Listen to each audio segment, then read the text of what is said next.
રાજ્ય સરકારે મોટા ઉપાડે શરૂ કરેલી કિસાન સૂર્યોદય યોજનાનો ફિયાસ્કો થતા ખેડૂતોમાં રોષ જોવા મળ્યો છે. તો આવેદનપત્ર આપી અનેક રજૂઆતો પણ કરી છે, પરંતુ રાત્રિ દરમિયાન મા મહેનતે પાક બચાવવા ઉજાગરા અને જીવના જોખમે ખેડૂતો ખેતી કરી રહ્યા છે. જોઈએ આ એક વિશેષ અહેવાલ. રાજ્ય સરકારે ખેડૂતોને દિવસે વીજળી મળી રહે તે માટે કિસાન સૂર્યોદય યોજના માટે ઉપાડી શરૂ કરેલી, પરંતુ થોડા જ દિવસોમાં આ યોજનાનું સુરસુર્યું નીકળી ગયું છે. આ એ જ રામપુર ગામ છે કે જ્યાં થોડા વર્ષો અગાઉ પૂર્વ ગૃહપ્રધાન પ્રદીપસિંહ જાડેજાના હસ્તે સૂર્યોદય યોજના અહીં શરૂ કરેલી, પરંતુ આ જ રામપુર ગામના ખેડૂતોને આક્ષેપ છે કે અહીં દિવસે વીજળી મળી જ નથી. ખેડૂતો રાત્રે ભયના ઓથાળ હેઠળ ખેતી કરે છે. રાત્રે વીજળી હોવાથી પાણી પણ વાળે એ પણ પોતાનો મહામૂલ્ય પાક બચાવવા માટે મોડી રાત સુધી પાણી વાળવા માટે એક તો ખેડૂતો ગ્રુપ બનાવી ખેતરમાં જાય છે અને આ ઉપરાંત ઠંડીથી બચવા તાપણાનો પણ આશરો પણ લે છે. અમારા ગામમાં સૂર્યોદય યોજના લગભગ ચાલુ થયે લગભગ 2 વર્ષ થઈ ગયો અને એનું પ્રોગ્રામ જ અહીંયા રામપુરમાં થયેલો અને એમાં લગભગ પ્રદીપસિંહ જાડેજા પોતે આવ્યા હતા ગૃહમંત્રી, અને આજુબાજુનો લગભગ 50 ગામડો હતો અને કલેક્ટર, નાયબ મામલતદાર, દરેક નાયબ ઇજનેરો, જીવીના તમામ કર્મચારી હતા અને ચાલુ કરી છે છતાંય હજી તો રાતનું જ લાઇટ છે. અને એ લોકો કહેતા કે અમે દિવસની લાઇટ ચાલુ કરી દઈએ. હા, તો એ વાતને 2 વર્ષ થઈ ગયો. સરકારે બદલાઈ ગઈ, ભૂપેન્દ્રભાઈની સરકારે આવી ગઈ અને અહીંયા લગભગ 2 કરોડ ખર્ચો કર્યો પાછો સૂર્યોદય યોજના પાછળ. એના પ્રચારનો પ્રસારમાં જ ખાલી, અને ખેડૂતો તો જાય છે તે જ છે, લાચાર જ છે અને નિસહાય જ છે અત્યારે. અને રાતી પોણી વાળવું પડે. આજુબાજુના ગામડા દીપડા આવે છે, રોજ આવું છે, ભૂંડ આવું છે. આ મકાઈમાં પાણી ચાલુ છે અત્યારે. તમે અત્યારે હાલ રૂબરૂ આવ્યા છો અને રૂબરૂ જોઈ શકો છો. ખેડૂતો અમે લાચાર છે અને લાગતું નથી હજી થાય એવું સૂર્યોદય યોજનાનો લાભ મળ્યો. આમ તો આ વિસ્તાર મોટા ભાગે જંગલની તળેટીમાં આવેલ છે અને અરવલ્લી ગિરિમાળામાં અનેક જંગલી જાનવર, દીપડા, અજગર, સાપ, જંગલી ભૂંડ, રોજ નીલગાયનો ત્રાસ વધુ હોય છે. કિસાન સૂર્યોદય યોજના થકી અહીં દિવસે વીજળી મળી શકતી નથી, જેથી રાત્રે પાણી વાળવા અથવા તો દ્વીપમાં ખાતર કે દવાઓ નાખવા જવું પડે છે. ખેડૂતોને જંગલી જાનવરનો પણ ડર સતાવે છે. તો થોડા દિવસ પહેલા દીપડાએ અહીં 4થી વધુ ગુલોડિયાનું મારણ કર્યું હતું, જેથી વન વિભાગ પાસે પાંજરું મૂકવાની પણ ખેડૂતો માંગ કરે છે. ચાંદ્રણી પંચાયત ના અમારા ગામ બધા ચાંદ્રણી, ગાંધીપુરા, શિવોલી, માકડી, ફતેપુર, શણગાલ, ખેડ આ બધા ગામો ગિરિમાળાની પર્વતની ગિરિમાળાની અંદર આવેલા છે ને બધા ખેડૂત જમીન બધી ડુંગરની ધારોધાર છે. તો અત્યારે આ ઠંડીની અંદર, કડકડતી ઠંડીની અંદર પાણી વાળવા જવાનું ત્યાં જવું જ પડે છે. રાતે કાર્યક્રમ આવે છે લાઇટનો, ત્યારે પણ અમારા જીવના જોખમે જઈએ છીએ. ડુંગરના હિસાબે ત્યાં જંગલી જાનવરો આવેલા છે, ત્યાં દીપડા જેવા જંગલી જાનવરો દેખાય છે. તો દિવસના તો અંદર ડુંગરમાં જવાતું જ નથી ક્યાંય જોવા માટે, પણ રાતે પણ અમને આ દેખાડો દે છે. તેથી અમને બધા ખેડૂતોને ભય છે એટલામાં. તો આ જાનવરોનો સરકાર એનું નિયંત્રણ કરે.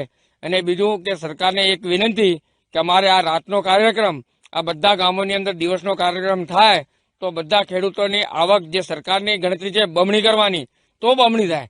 આવું જો જાનવરો નુકસાન કરી જાય તો અમારી આવક તો શેની બમણી થાય? અમારા ખેડૂતોના મોગપાળા બટાકાના બિયારણ, ઘઉં, ચણા, મોગપાળું બિયારણ, એ બિયારણનો નાશ થઈ જાય તો અમારે આ ખર્ચો માથે પડે છે. અને અત્યારે કોઈ પણ માણસો રાતે ખેતરમાં જવા તૈયાર નથી. તો સરકારને એક જ વિનંતી છે કે આ બધા ગામોની અંદર દિવસનો લાઇટ આપે તો બધાના ખેડૂતોને થોડીક શાંતિ થાય. સૂર્યોદય યોજના શરૂઆત કરી હતી ને સૂર્યોદય યોજના સરકારે જે જાહેર કર્યું ત્યારે ખેડૂતને આનંદ થયો, એમ કે હવે સરકારે કાંઈક અમારી વાત સાંભળી. પરંતુ આજ સુધી કોઈ સૂર્યોદય યોજનાનો લાભ અમને આ ગામોમાં કોઈને મળ્યો નથી. ને સરકારને એક જ વિનંતી છે કે આ સૂર્યોદય યોજનાનો લાભ આ ગામોને મળે ને ખેડૂતોને શાંતિથી દિવસનું કામ કરે, રાતે ઘેર રહે. આમ શું કે ઘરના છોકરાઓને એના જીવમાં જોખમ મૂકી ખેતરમાં જવામાં અત્યારે બધાને બીક છે. ને રાતે પાણી વાળવામાં એરુજાજરનો બહુ પ્રોબ્લેમ છે. રાતે કેટલાક ખેડૂતોને એવા કિસ્સા પણ બનેલા છે કે જાનવર સાપ કેળવાના આવા બને છે. તો રાતે આ ખેડૂતને જવું ના પડે ને ખેડૂતનું જીવન સુરક્ષિત રહે એટલા માટે સરકારને એક જ વિનંતી કે દિવસનો લાઇટ આપે. અમે ગાંધીપુરા કંપાના વતનીએ છીએ ને અમારે આ જે ખેતરનું રખેવાળું કરવા માટે આવ્યા છીએ અહીંયા કને ને અમારે જે આ પાછળ ડુંગર વિસ્તાર છે અરવલ્લીનો ગિરિમાળા આવેલી છે અહીંયા ને એની અંદર પુષ્કળ જાતના જંગલી પ્રાણીઓ રહે છે. દીપડો છે, જંગલી ભૂંડ છે, જંગલી નીલગાય ને બધા ને અમે રોજ રાત્રે અહીંયા કને રખેવાળું કરવા આવીએ છીએ.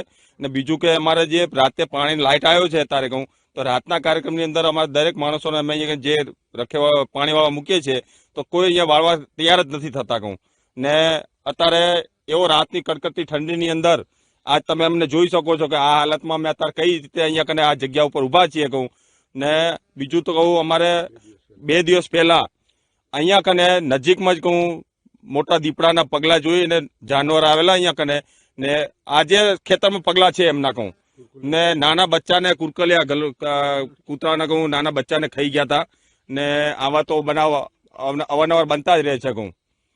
શું માંગણી છે તમારી સરકાર પાસે? અમારી સરકાર જોડે ખાલી એટલી જ માંગણી છે કે ખાલી ભાઈ અમને બીજું કંઈ નહીં કહું દિવસ દરમિયાન અમને લાઇટ આપે ને અમારે કહું ખેતરની અંદર આ રાતની ઠંડીમાં કહું પાણી વાળવું ના પડે બસ એટલું જ. ને અમારે અત્યારે ઘઉંનું વાવેતર છે, બટાકાનું વાવેતર છે ને ચણાનું છે. ગુજરાત સરકારે શરૂ કરેલા કિસાન સૂર્યોદય યોજનાના નામ માત્રની રહી જતા ખેડૂતો રોષે ભરાયા છે. ત્યારે હિંમતનગરની બંને વીજ કચેરી ખાતે 10 થી 12 ગામના ખેડૂતો અને હિંમતનગર ગાંભોઈ વીજ કચેરી ખાતે 10 થી વધુ ગામોને ખેડૂતોએ આવેદનપત્ર આપી રજૂઆત કરી હતી. રાત્રે કડકડતી ઠંડીમાં જંગલી જનાવરોના ભય વચ્ચે ખેતરમાં પાણી વાળવા માટે જવું પડે છે તો રાત સામે રાત્રિ લાઇટમાં પણ અનિયમિતતા જોવા મળે છે. ત્યારે કંટાળેલા ખેડૂતોએ હિંમતનગરની 2 અને ગાંભોઈમાં યુજીવીસીએલની કચેરી પહોંચીને આવેદનપત્ર આપી દિવસે વીજળી આપવાની માંગ કરી હતી. ત્યારે મોટી સંખ્યામાં ખેડૂતો સૂત્રોચ્ચાર સાથે રજૂઆત કરી હતી અને એક જ માંગ કરાઈ હતી કે વીજળી સવારની કરો અને એ પણ 8 કલાક રાતની વીજળી પણ અનિયમિત હોય છે. અત્યારે અમે કડકડતી ઠંડીમાં ગાંધીપુરા કંપા ડુંગરાની વચ્ચે છે તો અત્યારે અમે ઠંડીમાં પાણી વાળવા માટે આવ્યા છીએ. ખાતર ડ્રીપમાં ચડાવવું પડે છે તો જાતે જ ચડાવવું પડે છે કારણ કે ભાગ્યા લોકો સાંજે આવવા તૈયાર નથી. એટલા માટે સરકારને વિનંતી છે કે અમને દિવસનો લાઇટ આપે.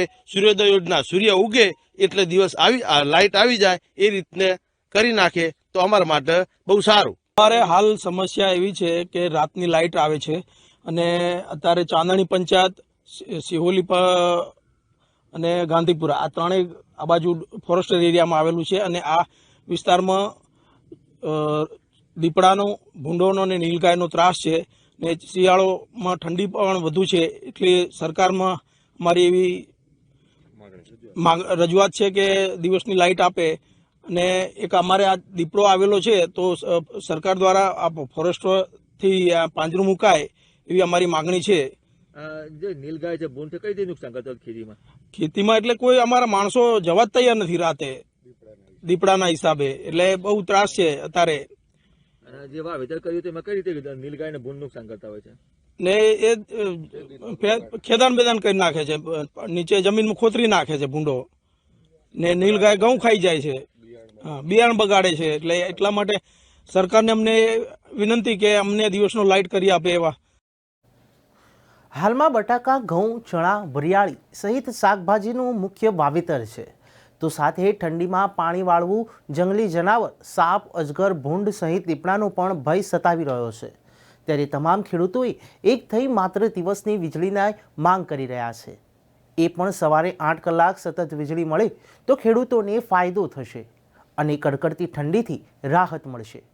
જંગલી જાનવરનો ભય પણ નહીં રહે અને હાલ તો કચેરીના કર્મચારીઓ ખેડૂતોની માંગ સ્વીકારવાની અને સવારની વીજળી આપવાની સંમતિ તો દર્શાવી છે.